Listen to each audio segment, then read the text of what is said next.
So, this is Megan's Guide to Being a Graduate Part 1. And yes, I am using PowerPoint because turns out after trying a couple different things, I'm so old that PowerPoint's the only one that worked for me. So, the first thing you may want to ask is what qualifies me to be able to provide any kind of advice or guidance to you in terms of being a graduate nurse and the application process as a graduate nurse? Well, I myself graduated in 2018 with a dual degree in nursing and midwifery from ECU. And because I have that dual degree, I was able to apply for both nursing and midwifery graduate programs. So I got a nursing offer, which I accepted. I didn't get a midwifery offer, but because I didn't get an offer, I was able to ask for feedback on my interview so that I could take that on board for next time. I applied again for midwifery, and I didn't even get an interview that time. But again, I was able to ask for feedback on my selection criteria, and I actually ended up getting a third round interview and offer, which I declined because it was 20 hours away from Perth and I didn't want to move that far. I applied again for midwifery, and this time I got a first round interview and I got an offer. In addition to which, the initial successful nursing offer that I had, about halfway through our grad program as part of a study day, we were actually provided with feedback on our selection criteria and our interview as well. So essentially, I have done 4 graduate applications, 4 graduate interviews, and I've had 3 successful interviews. So that's the qualifications that I'm bringing along with me. So what is a graduate program? So a graduate program is a 12-month fixed-term contract, or at least most of them are. I think there might be one that's 18 months. I don't know if it's still around anymore, but most of them are a 12-month fixed-term contract, during which you are employed as a level 1 RN. So there's no kind of special reduced pay because you're a graduate or anything like that. You are a level 1 RN. You will have the same responsibilities as everyone else who's on the floor. In terms of things like pay, work conditions, everything like that, you can see the Nurses Award, and I'll link that down below for you as well. But as part of your graduate program, you receive additional education support, and this can come in the forms of things such as study days. It can be in the form of things such as specific forums for graduate nurses. At my particular hospital, one of the things they provided for us was graduate coaches. So this meant for the first 6 weeks that we were there was additional staff members who were hired whose only job was to be there on the floor helping us and supporting us. That being said, in total for my graduate program, I had 3 days of orientation. I had 2 days supernumerary, which is basically where you're on the floor but you're not counted in the numbers, you don't have your own nursing load. And after that, I was on the floor with my own nursing load. And that's generally pretty much how it is across the board. As part of your graduate program, there are some additional requirements of you. So these include often things such as writing reflections. Personally, I only had to write 1 reflection, but I've had people at other hospitals who've had to write monthly reflections. You also most often are required to be part of a quality improvement or audit project. Again, for me, this simply involved participating in an existing audit process on the ward and then simply writing a reflection on that. Some hospitals require you to develop a quality improvement or audit project. It's very much going to vary from hospital to hospital, so that's something that you more need to ask them specifically.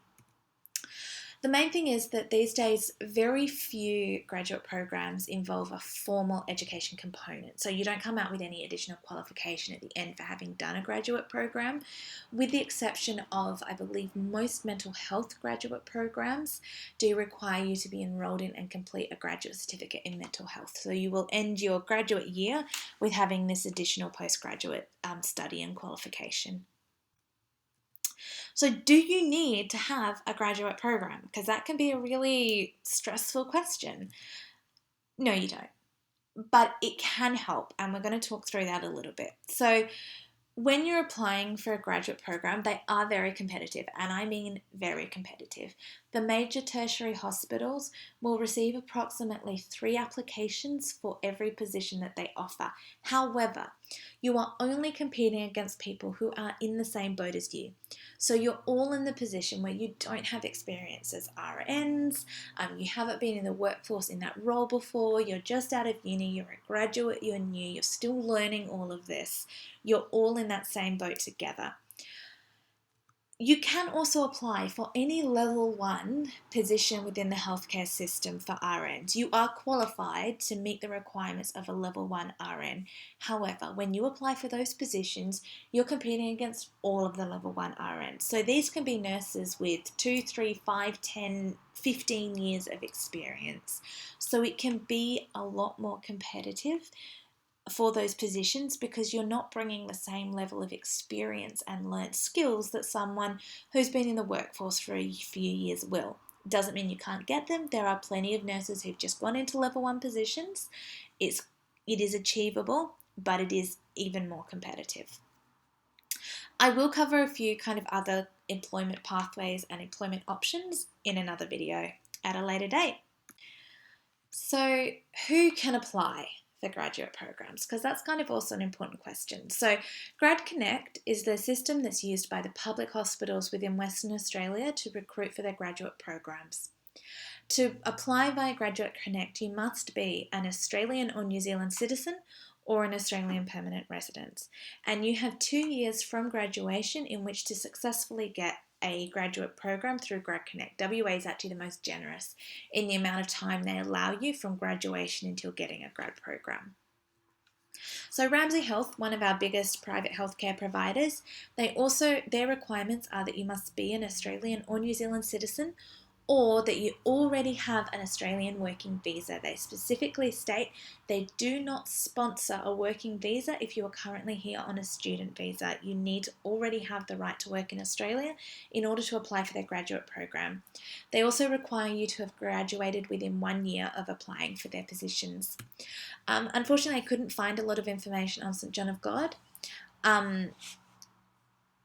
It's just you're going to have to approach them directly if you're specifically looking at applying for them. I imagine that they will be similar to Ramsay. I will link below the links for like Grad Connect for the Ramsay grad information and for the St John of God grad information. It's really worth signing up to get the information emails on those so that you know when applications are open.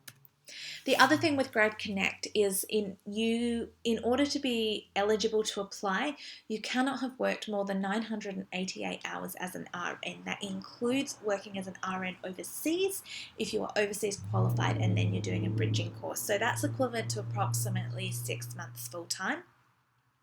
That doesn't apply if you are an EN who's done a bridging course because the months, days, years that you've worked as an EN, those hours don't count towards having worked as an RN. So if you're an EN, you are perfectly eligible to apply for an RN graduate position.